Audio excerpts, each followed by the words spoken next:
It's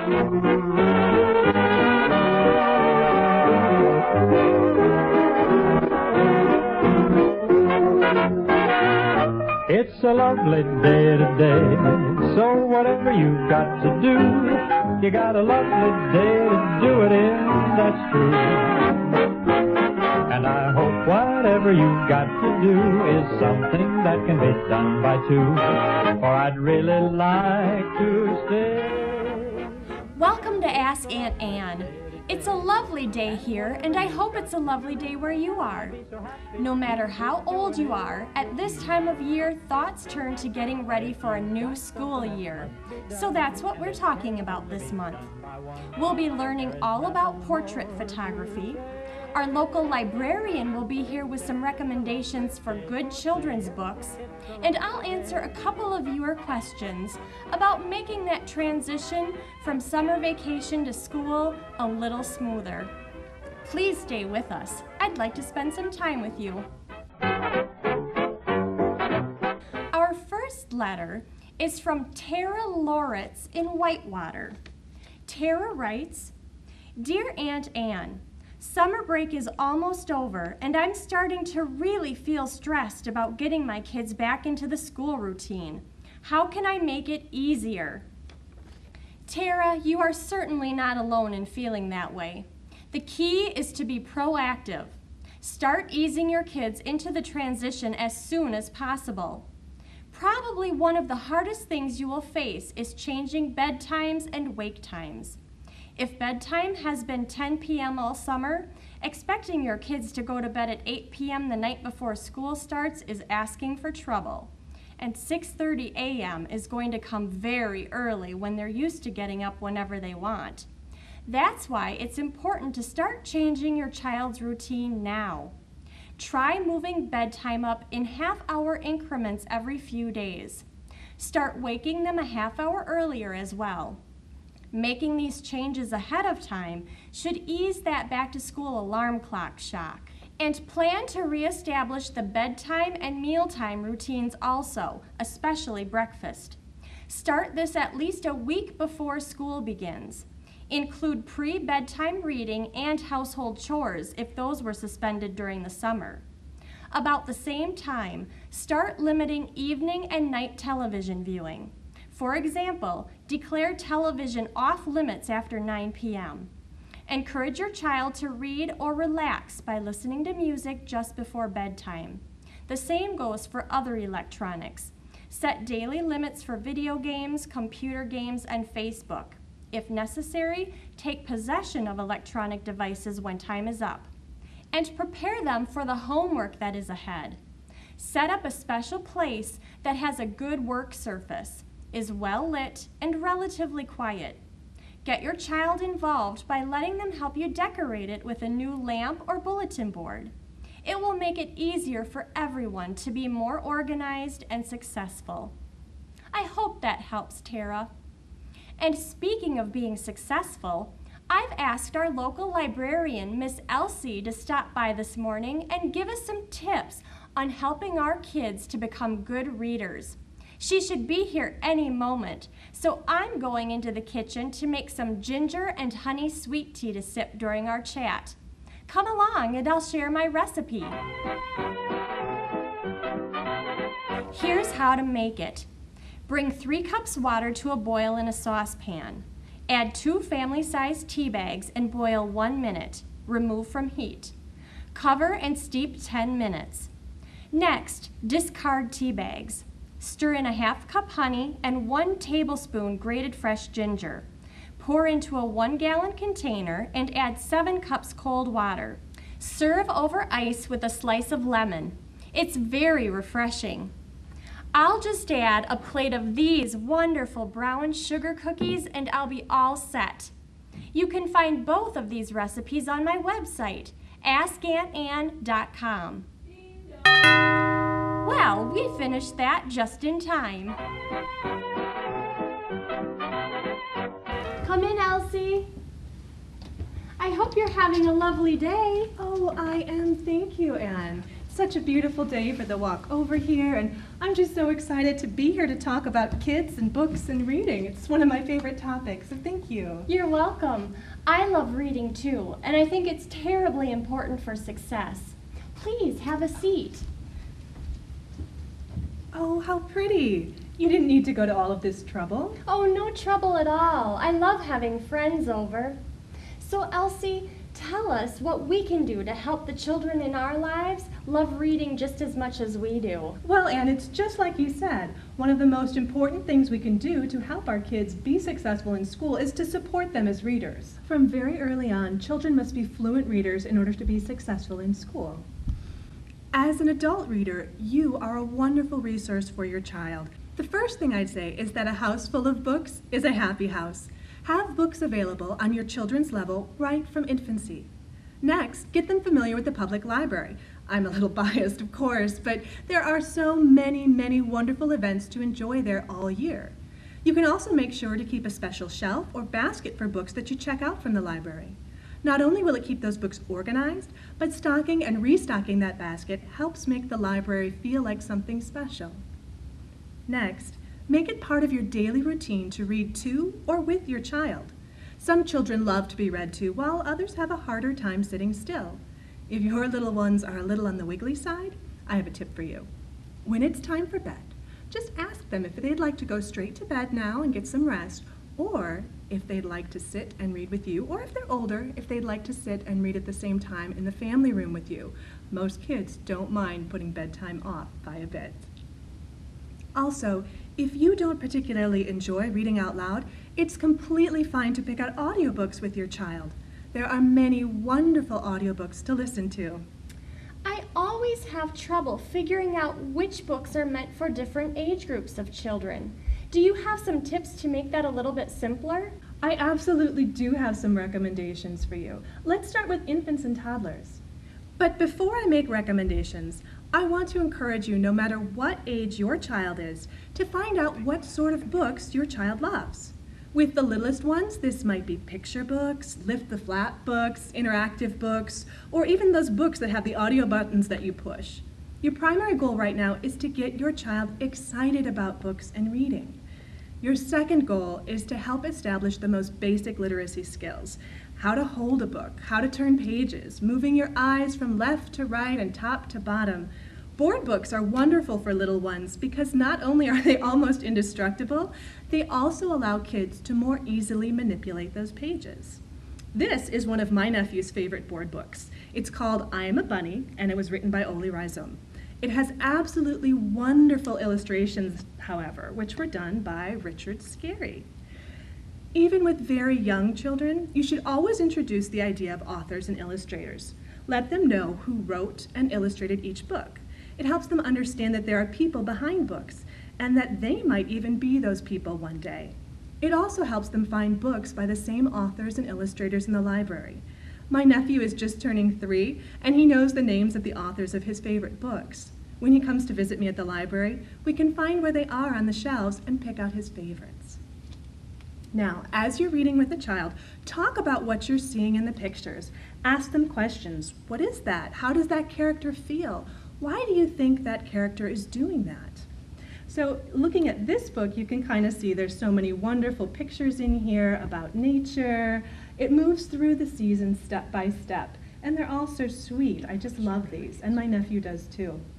And you can kind of relate it to what's going on with you in the seasons now too. How does it feel when you pick a dandelion and you blow it? Do you make wishes? Make those connections. Another great question to ask a toddler is, what might happen next? There are no wrong answers, so don't correct them if you as the adult already know the ending. Although sometimes, depending on what they tell you, you might want to ask them some follow-up questions.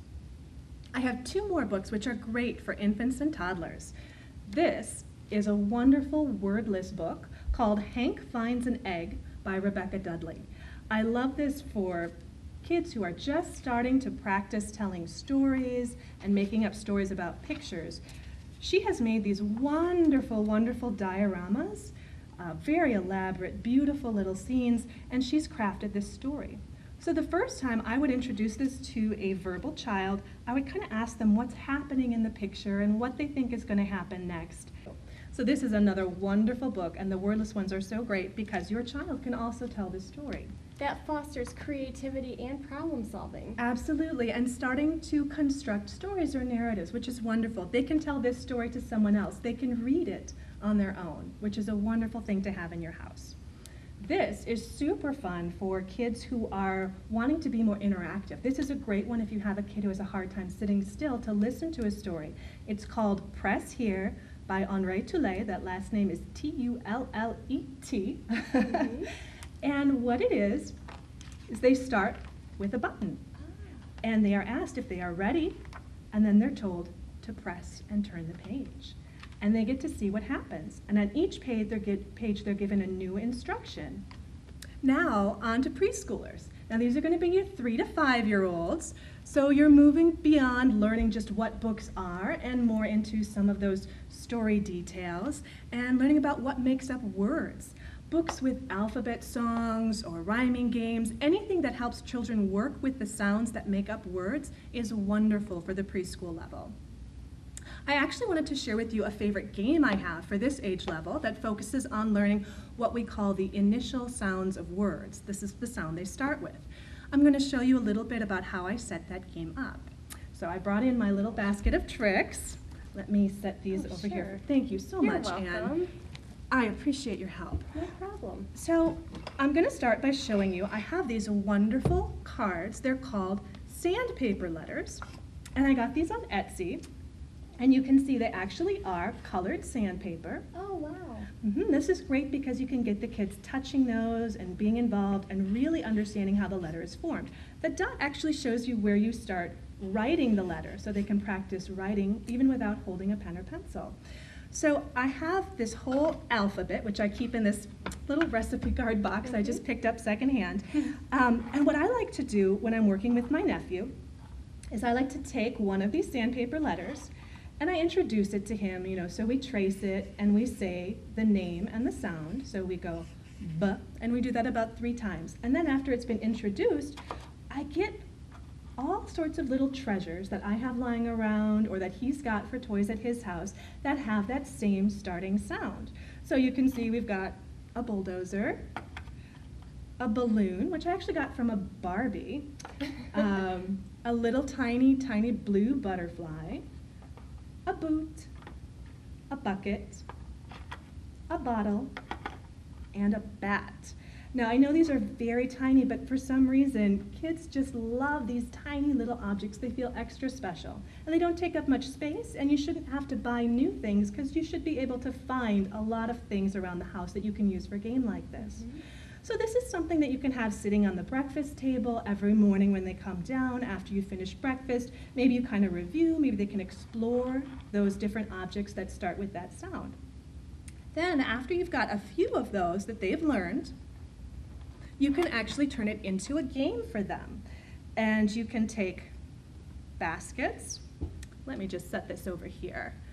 So you could take, for example, the objects that you used for M, such as a moose and a pair of mittens, and you can put those in your basket, just a couple of objects, you don't want too many.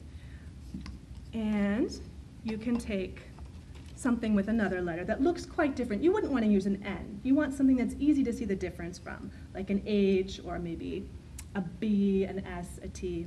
So I'm not going to put all of these in here. I'm going to put maybe 4 things for a beginning learner. As your kids get more practice or as they get older, maybe you can put in more objects.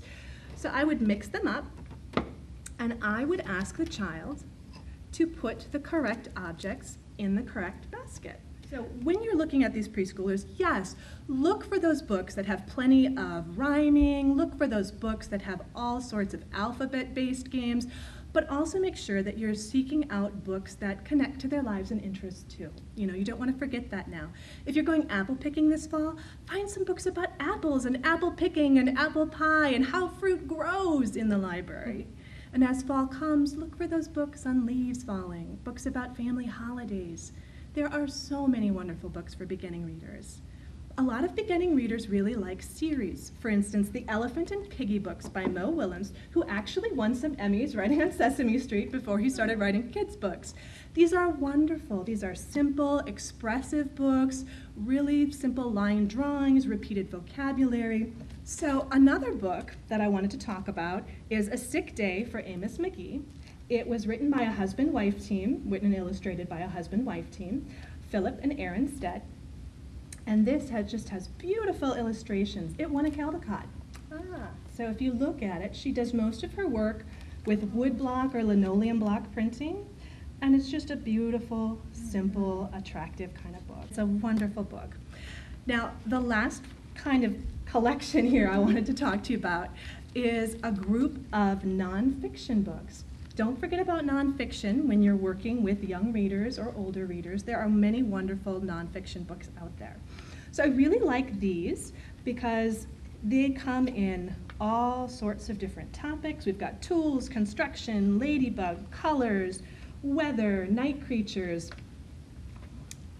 But the best part about these is the way that they're built. They use transparent pages for the illustrations so that you can kind of get a different perspective on things.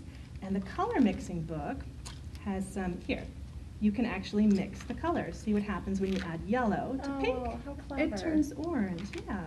Okay, let's move on up out of the preschool crowd and into some of the elementary. So for your elementary and middle grade students, we're talking 1st to 6th grade here, you're going to see a mix of picture books and chapter books. This is a really big spread. You know, we're talking about kids who are just starting to read independently and kids who are very fluent readers. So I want to emphasize again, don't be afraid of series, whether that's for the really young kids or the older kids. I know that a lot of people kind of worry that some of those books might not have a lot of literary merit. But you know, I can tell you right now, what you're reading when you're 8 years old, 9 years old, is not what you're going to be reading when you're 30. Mm-hmm. You know, you're going to be reading things other than the Babysitter's Club or the Magic Tree House. You're going to find those series that speak to you at the different stages of your life. So right now, just worry about what they like and find that and help them relate to those and acquire those books. So this is one of my favorite series. This is for someone who's just kind of becoming a more independent reader, maybe reading their first books. This is a very beginning chapter book in the sense that there's still pictures, but it divides it up into different sections. So this might be something to read together or for your child to read on their own. This is Mr. Putter and Tabby. There's a whole series here. And they do different things like spin the yarn, stir the soup, all sorts of things. But what I like about this is I think it features a couple of characters that you don't see a lot of in children's literature, which are 2 elderly characters. Mm-hmm. So in addition to that, there are so many wonderful newer and older classics that you shouldn't forget about at this stage either. Winnie the Pooh. Oh, yes. If you don't have a compendium of Winnie the Pooh in your house, you should probably get one. And it's surprising because I wanted to read these to my nephew when he was still quite small, when he was about 3. And there is so much gentle humor in here that I think goes right over their heads still at that stage. So this is still a wonderful collection to be reading to your 5-year-old, your 6-year-old, your 7-year-old, even your 8-year-old, because they'll start to pick up on things that they may have missed the first time around. Just a wonderful, wonderful book. With your more middle grade students, I love this book. It's called Sahara Special. It's by Esme Raji Kodel. And it talks about a girl who winds up being diagnosed as having special needs, even though it turns out that's really not where she needs to be. The problem is she's not doing well in school because she's having some personal stuff she's trying to work through, some family issues. But you get to see her blossom over the course of this book into having friends, into becoming a writer herself. So it's a wonderful book. I love it. This is another great book by Jerry Spinelli. It's called Maniac McGee. It's not a brand new book, but it is a wonderful book. You can see, I love the ones with the medals. There's so many good ones. This is a Newbery Medal winner. And in this book, you have a young kid with a terrible home situation who runs away. And even though that sounds so dire, I have to say, it's a funny book. As you move up into those older grades, like 5th grade and 6th grade, sometimes you start hitting a little bit more reading reluctance for some kids, and I think what a lot of kids tend to gravitate towards is scary stuff. And as an adult, you might have some mixed feelings about that, but there are some wonderful, thrilling books out there. Neil Gaiman is a fantasy writer who writes some stuff that can be a little spooky, some modern fairy tales and things like that. This is called The Graveyard Book, about a young boy who loses his family and grows up in a graveyard. This is another Newbery winner. It's by Holly Black. She wrote the Spiderwick Chronicles, which a lot of kids probably already know. This book may be less well known. It's called Doll Bones. And it's, again, a great one for the middle grades because what you have here are 3 characters who are right on the verge of feeling like they're too old to be playing together. It's a boy and 2 girls, and they have these action figures, and they invent these wonderful, marvelous adventures for their action figures, but they're starting to feel like they shouldn't be doing it, that it's not cool enough. And they decide to go on one last great adventure because something mysterious turns up about this very scary doll who lives in one of the houses. And so it's them kind of figuring out if they can handle this big adventure. Wonderful, spooky, very interesting read. I also want to say not to worry about whether or not the books have pictures. I feel like that's another thing that parents start to worry about at this age is, oh, my kid is in 5th grade, 6th grade, we should be reading books without pictures. Art is wonderful. Art is all around us, and it's totally okay and wonderful in many cases to have books with pictures. This is an example of a book that does it very well. It's called The Invention of Hugo Cabret. It's by Brian Selznick. And you can see there are these wonderful black and white drawings throughout the book. Just scattered, you'll have some text, and then you'll have a picture related to what's going on. They're beautiful, they're detailed, and it's kind of exciting because you get a book that looks this impressive, and a lot of kids like to be reading those big books. But if they struggle with reading, it can feel intimidating to have such a big book. With this one, packed with those pictures that kind of give you a break and also let you see this beautiful artwork. And again, as long as we're talking about books with pictures, don't overlook graphic novels. I picked this one because it's actually a graphic novel of A Wrinkle in Time by Madeleine L'Engle. And so you can see this one is adapted and illustrated by Hope Larson, but it's the whole classic story retold in graphic novel format. So for kids who maybe like comic books, they can get a chance to read a classic presented in a format that they may prefer it. So that's wonderful. And while I'm talking about A Wrinkle in Time, which I hear is coming out as a movie soon as well. Oh, I did not hear that. Yes, can you believe it? So I'm excited about that. Elsie, what wonderful tips. Thank you. Now, I've found that some teenagers can be a little stubborn when it comes to reading. What do you suggest for helping us get around that situation? They definitely can be. First, I want to mention that young adult literature, which is aimed mostly at kids in the 7th to 12th grades, stands a little bit apart from the other types of literature for young people we've been talking about. The material in young adult novels is more likely to deal with controversial or complicated issues, so keep that in mind. At this stage, you really are preparing kids to be adults, and books can allow them to think about issues they haven't yet had to deal with, and to understand people from different backgrounds. Young adult books focus on characters defining themselves and finding a place to belong. These books are often about characters who aren't adults, but have to deal with adult problems of one type or another, which means sometimes making choices with serious consequences and sometimes making the wrong choice. It can still be very powerful to read with your kid at this age, but that can be accomplished in different ways. Maybe you recommend books to each other. Or you may try a tandem read, like a family book club where you both decide to read the same book at the same time. But I recommend keeping any conversation about that book informal. You know, the way you talk to a friend about a book, not the way you would run a club or a classroom. To encourage your team, there are also a few things not to do. Encourage your teens to read, but don't hound them or bribe them. Don't criticize what your teens read. Explain what troubles you about certain types of reading materials after you've read them, the whole thing, yourself. Forbid as little as possible, and whenever you can, accept differences of opinion as just that. Books can be a wonderful opportunity to talk with your teenagers about some tough issues they too may face, while also keeping a little distance. The neutral ground sometimes allows for more honest discussion, so I wouldn't necessarily try to prevent your teens reading about protagonists you personally don't admire in one way or another. Talk to them instead. Find out what's going on in their heads. Next, don't lavish too much praise.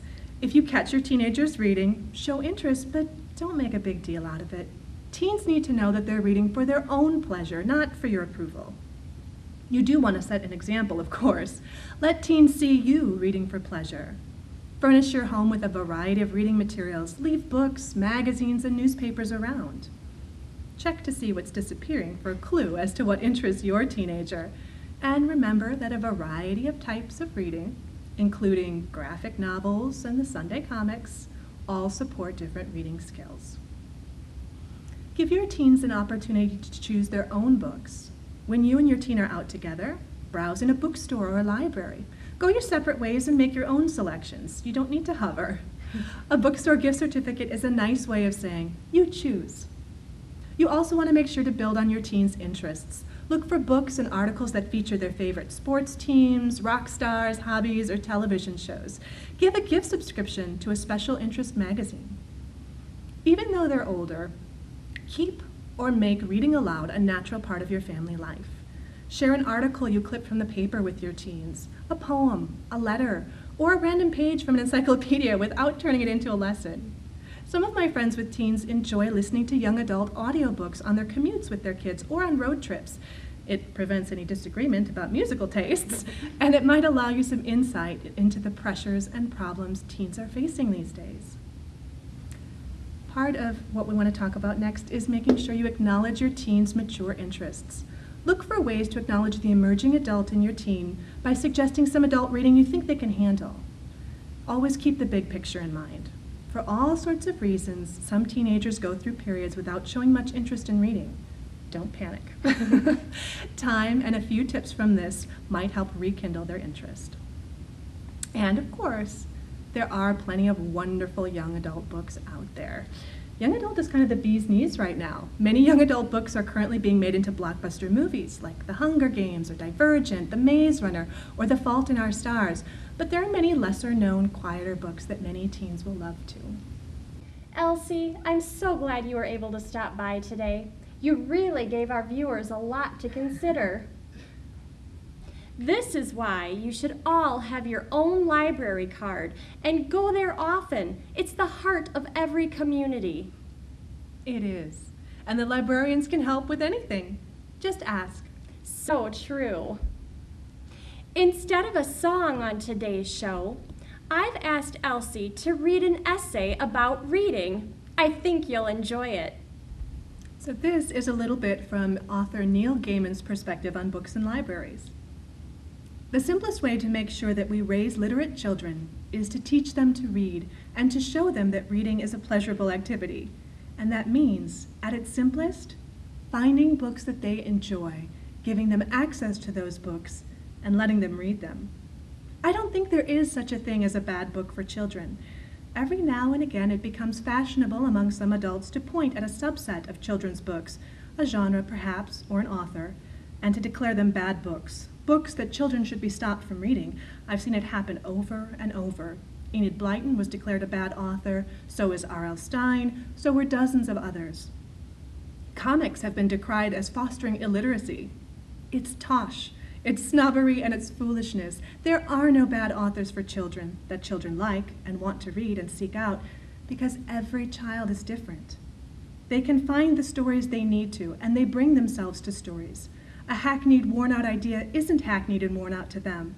This is the first time the child has encountered it. Do not discourage children from reading because you feel that they are reading the wrong thing. Fiction you do not like is the gateway drug to other books you may prefer, and not everyone has the same taste as you. Well-meaning adults can easily destroy a child's love of reading, stop them reading what they enjoy, or give them worthy but dull books that you like. The 21st century equivalents of Victorian improving literature. You'll wind up with a generation convinced that reading is uncool, and worse, unpleasant. We need our children to get onto the reading ladder. Anything that they enjoy reading will move them up, rung by rung, into literacy. Fiction builds empathy. You get to feel things, visit places and worlds you would never otherwise know. You learn that everyone else there is a me as well. You're being someone else. And when you return to your own world, you're going to be slightly changed. You're also finding out something as you read, vitally important for making your way in the world. And it's this: the world doesn't have to be like this. Things can be different. I was in China in 2007 at the first party-approved science fiction and fantasy convention in Chinese history. And at one point I took a top official aside and asked him, why? Science fiction had been disapproved of for a long time. What had changed? It's simple, he told me. The Chinese were brilliant at making things if other people brought them the plans. But they did not innovate and they did not invent. They did not imagine. So they sent a delegation to the US, to Apple, to Microsoft, to Google, and they asked the people there who were inventing the future about themselves. And they found that all of them had read science fiction when they were boys or girls. Fiction can show you a different world. It can take you somewhere you've never been. Once you've visited other worlds, like those who ate fairy fruit, you can never be entirely content with the world that you grew up in. Discontent is a good thing. People can modify and improve their worlds, leave them better, leave them different. Thank you, Elsie. Learning new things is so important. And the other day, I learned a lot about portrait photography from my friend Eli. Hi, everybody. We're here today in Lake Mills at Eli Wedel Photo and Design. Thanks for having us today, Eli. No problem. Tell us a little bit about your gorgeous studio that we're in. Well, I opened this place in about 3 years ago. It's going well. It's been very busy ever since. I used to have hours when I'd be here, and lately I've just been by appointment only because I've been so busy in and out, and I'm the only one that works here, so it's hard to find me. But it's going really well, and I'm enjoying being downtown. It's right across from the park here, and it gets a lot of foot traffic, especially with the businesses that are around here. It's great. And give us your address. 136 East Lake Street. Perfect. Right across from Commons Park. Excellent. It's a great location. Yeah, I really enjoy it, especially in the summer. I mean, Lake Mills just comes alive in the summer. It's just fun to see. Like right now, there's kids playing on the band shelter up there. It's so cute to see. How long have you been a photographer? I don't know. I've always been interested in cameras. Probably around 10 years, I would say. But more as a business, about 5 to 6 years. So. And do you have a specific style? I don't know exactly what my style is. It's mainly more vibrant, fresh, clean. I try to portray my subjects as they are, and it's hard when you're turning a three-dimensional object into a two-dimensional object. You lose a lot of color, a lot of the whole dimensional aspect of it, and so I try to bring that back into the work post-production. So we'll see. It's always shifting, no matter kind of where things go, especially with all these apps that are out there, Instagram, all that kind of stuff. You kind of have to go with what's popular, and I take that to a different level, the more professional route, rather than the selfies and all that kind of stuff. But you try to do some filters and try to get it as close to the original shot that it was. So, but it's definitely a lot of fun, and I enjoy working with people. And I don't always work with people. I mean, the majority of my business is portraits because that's what brings in the money. But I do try to get out there and do a lot of nature or just regular landscapes and stuff. So. Architecture. Mm-hmm. Yeah. Well, you have a magnificent way of capturing that perfect portrait moment, all the way from wedding and family portraits to professional headshots and senior portraits. Mm-hmm. And since it's back to school time, we're going to focus today on the senior portraits. This time of year, what would you say your average number of senior portrait sessions is? Right now I'm around 50 or so. The majority is from Lake Mills, but I get people from all around. I have some from Madison, some from the Milwaukee area. So it's really, it's nice being in Lake Mills. You're kind of spread out, around all these little small communities and stuff. So, but yeah, I get about 50 or so, maybe about 40 in the summer or 35 in the summer, and then filters out through the rest of the year to the little small ones that just want pictures for the yearbook or whatnot. Eli, what do you think makes a great senior portrait? I try to bring out the personality in the senior, especially for those that are very new, they don't really get their pictures taken very often, they don't have parents that take pictures very often. It's hard for them to open up to the camera, especially if we're in, in the studio, under the lights, they get really kind of scared. And so I always try, crack jokes, get them to be more relaxed, just talk to them and get down to their level, and just try to bring out their personality. It's also hard too because I don't necessarily know them all. I know them through Facebook and all that kind of stuff, and I'm very involved in the community, so I get that, but it's hard to actually get their personality if I don't really know them. So it helps to just let them relax, and then, crack a couple jokes, and then they actually are smiling, like how they, they're not thinking about it. It's just so much easier that way. And so rather than trying to do the specific pose, I mean, I do some of that, but usually once we've already gotten through the whole awkward get to know me phase.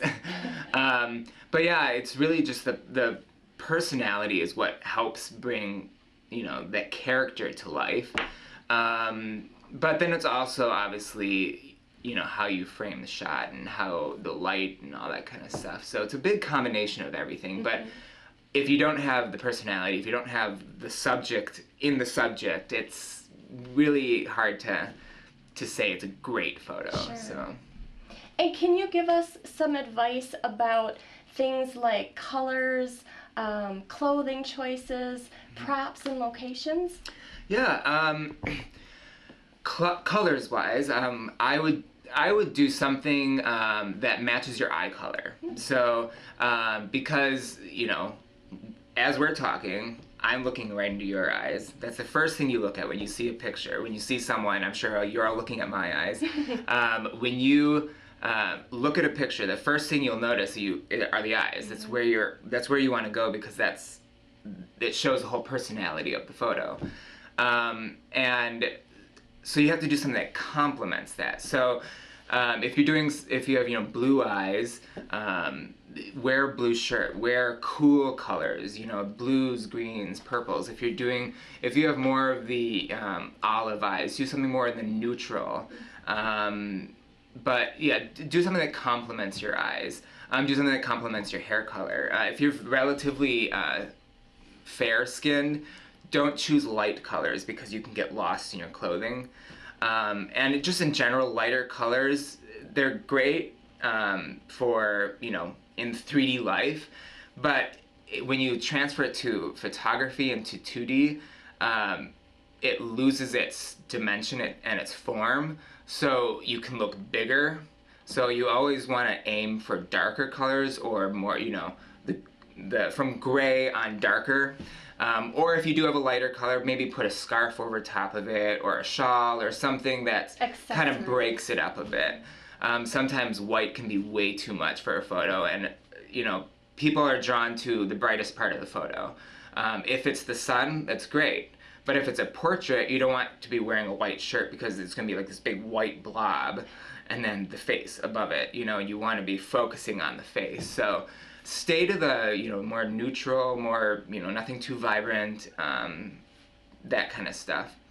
Patterns, you can do patterns. Patterns are fine. Just nothing too big.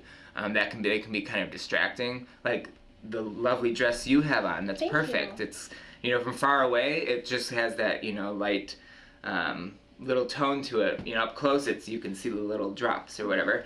But it's perfect because they're small, but you don't want anything too big. Props, you know, for senior pictures and stuff, I always recommend bring anything that makes you you, anything that you absolutely love and you will most likely consider doing for the rest of your life. Or if you're into sports, you know, bring your shoes, bring your basketball, bring your whatever it is. Do anything that makes you you. If it's a truck, if it's a cowboy boots, who knows, whatever it is. You know, you're trying to show who you are. Capture the personality. Exactly, yeah. So, location? what is it? Locations. You know, for me, I tend to shoot anywhere. I can kind of make really any location work. It's really about the time of day. For the best time of photography, it's always that golden hour, which is the hour before sunset, and also the hour after sunrise. Those are the perfect times because the sun's near the horizon, so you don't get the crazy shadows from underneath your face. You can bounce light, so you can have more unique lighting for your pictures. You can bounce light off of walls, which then creates more ambient light rather than harsh, contrasting light that creates shadows.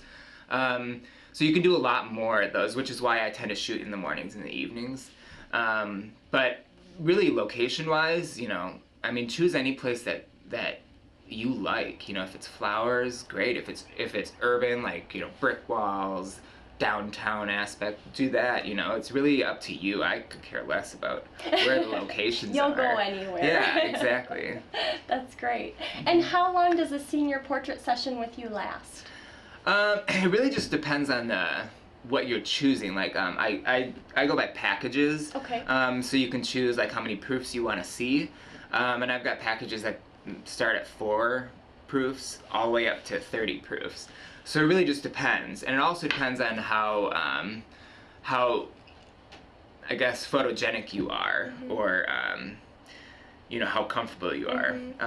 If someone who's not very comfortable or is kind of shy or whatever, it may take them longer. Sure. And I don't base my sessions on time. I don't have a time limit because everyone's different. We're not all equal. And so, I don't know, you know, they range from, it could be 45 minutes all the way up to 4 hours. It really just depends on what you have and your needs. And, you know, I don't have any specific, you know, looks that, like, you only get this many looks. You can do whatever you want for my sessions. You know, I want you to be you, so. And is there an average number of photos that you would take, like, say, for just a general senior portrait session? So that you get, you know, a good portfolio of 30 or 40? You know, I would say on average, it could go maybe 500-600 photos. You know, I had one shoot that was 4 hours long, and I had over 900 photos. Wow. I had one shoot that was 45 minutes, and I only had 200 photos. But it's because I didn't need to. I also had a shoot that was 45 minutes, and I had 400 photos, and it's because they had more to do. You know, they had a lot more looks, they had a lot more ideas, they had, you know, so when they have all these ideas, then I have to kind of work it to match what I do in my style of photography, because, you know, especially with Pinterest, everybody's like, oh, I want to do this and this and this. Oh, and sure. That's fine. I like that you're doing that, because then you bring your creativity into our creativity, and it's great. But the only thing is, I don't like to copy other photographers, you know, that's their work. I don't like to do that, but I'll take it into consideration, and I'll create my own work based off of that. So, but yeah, it's really just kind of depends. And it's very personalized that way. Yeah, exactly. And approximately how long does it take for a client to be able to see their pictures after their session? That all depends on how busy I am. But, you know, anywhere from 2 to 4 weeks. I aim for as quick as possible, and I edit in the order that I shoot. So sometimes I'll have 3 shoots and I won't be able to edit anytime between, and so, but I still will edit that first shot first, and then, you know, go in order. So I usually tell people, you know, it's about 2 to 3 weeks or 3 to 4 weeks or so, depending on how busy I am, but relatively soon. Yeah, that's good. I know people are always so anxious to see their photos. Yeah, and I usually always, right after I shoot, I usually go through and pick one of my favorite locations during that shoot, and look through all those pictures and pick the best picture out, edit it, make it look fantastic, and then I put it on Facebook and tag them so they can at least see something right away. Oh, and, sure. Yeah, and it also helps because then their families all heard about, they had their senior picture session today, and all of a sudden they get to see one. So it's just, And they can tell their friends. yeah, and it's just great exposure, and so I really enjoy doing that. So because I know that they all look forward to it. Yeah. And how could someone set up an appointment with you? You can call me at my studio here. The number is right below. I'm just kidding. I'm kidding. I don't know if it is or not, but that number is 920-945-0084. Or you can just email me. You can go to my website and there's a little contact form. You can just email me there. I would prefer email because then I have documentation of it. And I can always, and no matter where I am, thanks to smartphones, I can always email you no matter where I am. And so I would prefer email. But And what is your website? my website is eliwedel.com, ELIWEDEL.com, and you can find a bunch of contact forms there. So, yeah. And how can our viewers connect with you on other types of social media, like Instagram and Pinterest? I'm on Facebook, facebook.com/Eli Wedel Photo Design. There's no and in there, because they don't allow it. Twitter, it's just EW Photo Design. Instagram is EW Photo Design. Pinterest is, I think it's EW Photo Design. I'm on a bunch of them, and you could probably find them all on my website. I can't remember all my links, but but yes, I'm on almost every social network out there. You're very well connected. Yeah, so you can definitely connect with me. Is there anything else that you would like our viewers to know? I'm still booking senior pictures. If you're interested, I will shoot all year round, and I know a bunch of people have, with my sessions and whatnot, they'll come in and they'll be like, oh, I kind of want some fall colors too. Well, I break up all because my sessions are based on packages, so if your package is 20 proofs in it, you can do I've had some people do what do they call it, the 4 seasons package, where they'll do neat. 5 now, and then 5 in fall, and 5 in winter, and then 5 in spring, and so they literally document that whole year, which is awesome. And so you can do that, and I'm always willing to work with whatever the client wants. So. And tell us just a little bit more about other different types of events, like if someone wanted, not just weddings, but what else would you be willing to shoot for? Yeah, I mean, I do a lot of random event photography. Like I'll photograph, sports. I'll photograph dance, little kid dance, little shows. They're so cute. Yeah.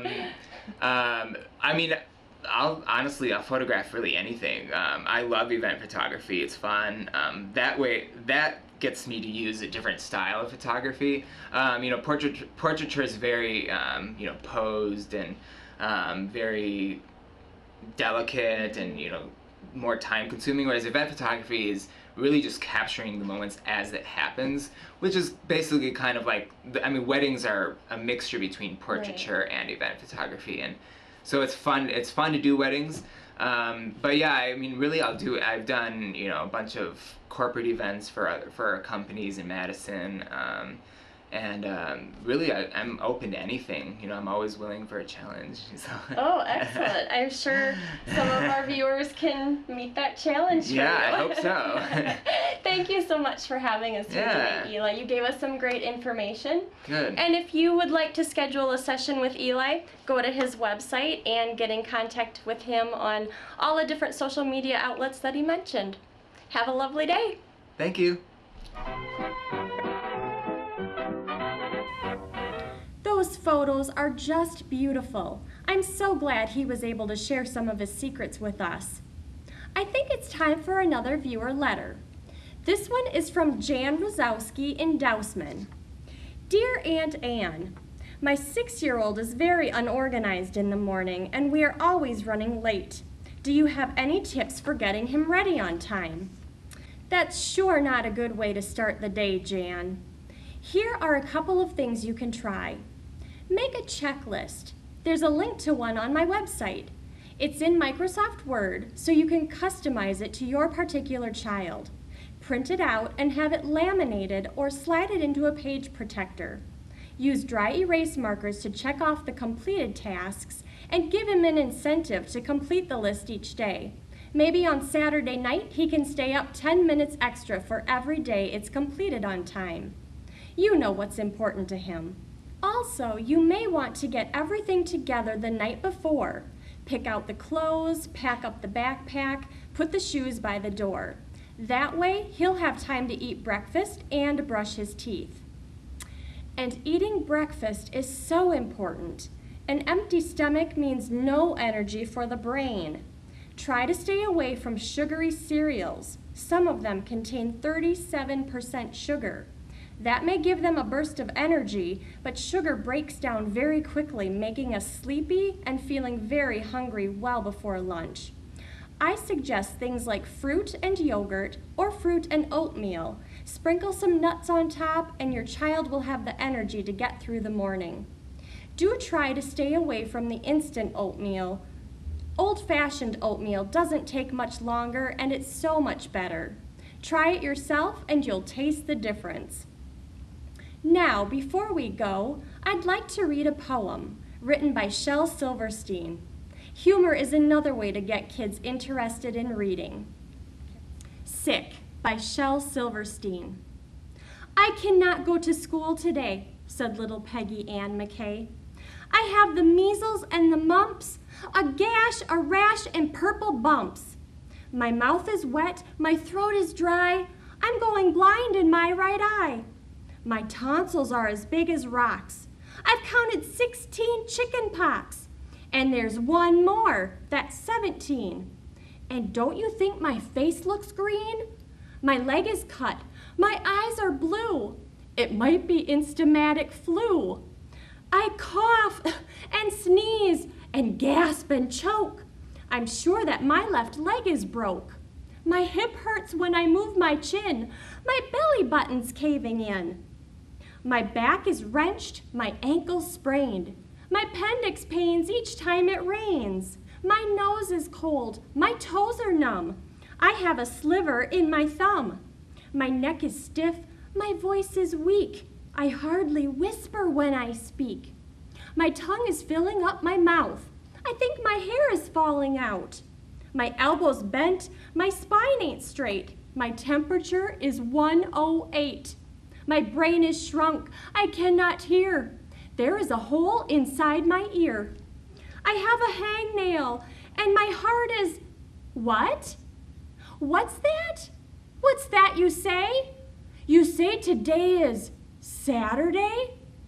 Goodbye, I'm going out to play. Thank you for spending some of your day with me today. I'll be back next month for a show that you're sure to enjoy, so please stop by for a visit.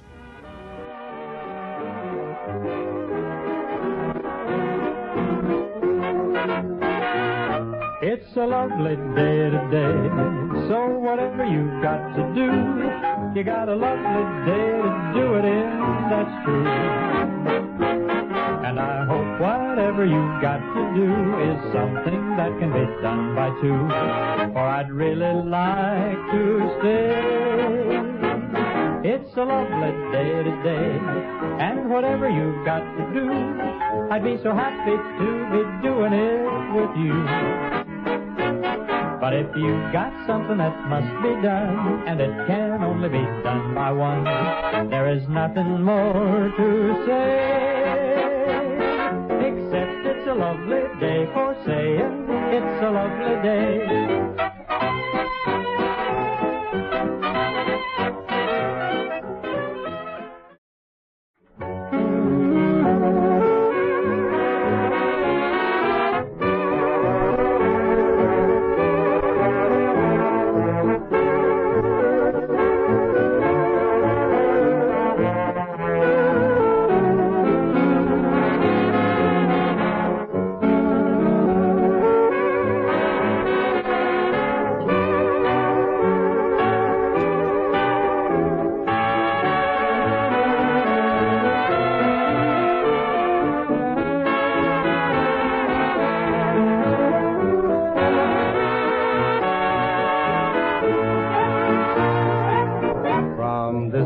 moment on, you for me, dear, only two for tea, dear, from this moment on,